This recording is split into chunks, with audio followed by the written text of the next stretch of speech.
നെറ്റ്ഫ്ലിക്സിലെ കുരുക്ഷേത്രം എന്ന് പറഞ്ഞ എപ്പിസോഡ് വന്നപ്പോൾ എനിക്ക് ആദ്യം ഇങ്ങനെ കാണുന്ന ഒരു താല്പര്യമൊന്നും ഉണ്ടായിരുന്നില്ല. കാരണം മഹാഭാരതം ഓൾറെഡി ഞാൻ മറ്റേ സീരിയലായിട്ടൊക്കെ കണ്ടിട്ടുണ്ട്. അതല്ലാതെ പണ്ട് സീരിയലും പിന്നെ പുസ്തകം വായിച്ചിട്ടുണ്ട്. അങ്ങനെ ഓൾറെഡി അറിയാവുന്ന കഥ. പിന്നെ ഇപ്പം എന്ത് കാണാനെന്ന് പറഞ്ഞ് ഞാൻ പിന്നെ അങ്ങോട്ട് പോയില്ല. പക്ഷേ കഴിഞ്ഞ ദിവസം ഫസ്റ്റ് എപ്പിസോഡ് ഇരുന്ന് കണ്ടു.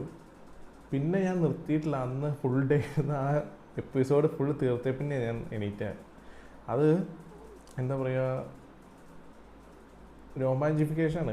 എനിക്ക് അതിനകത്ത് ഏറ്റവും ഇഷ്ടപ്പെട്ട എന്താണെന്ന് വെച്ച് കഴിഞ്ഞാൽ, സാധാരണ ഒരു കൗരവർ പാണ്ഡവർ, അതിൻ്റെ അകത്ത് കൂടുതലും പാണ്ഡവരെ റേസ് ചെയ്ത് എന്ന് വെച്ചാൽ പാണ്ഡവർ നല്ലവർ കൗരവർ മോശമായിട്ട് കാണിച്ചുകൊണ്ടാണ് മിക്ക കഥകളിലും പോകുന്നത്. ഞാൻ വായിച്ചിട്ടുള്ളത് മിക്ക കഥകളിലാണെങ്കിലും കണ്ട കഥകളിലൊക്കെ ആണെങ്കിലും കൗരവർ മോശക്കാരും പാണ്ഡവർ നല്ലവരുമാക്കിയിട്ടാണ് കാണിച്ചത്. പക്ഷേ ഇതിൻ്റെ അകത്ത് അങ്ങനെയല്ല. രണ്ടുപേർക്കും ഈക്വൽ ശരിയുമുണ്ട് തെറ്റുമുണ്ട്. അങ്ങനെ പക്കയായിട്ട് കാണിച്ച് ബാലൻസ് ചെയ്ത് കാണിച്ച് കാണുമ്പോഴാണ്.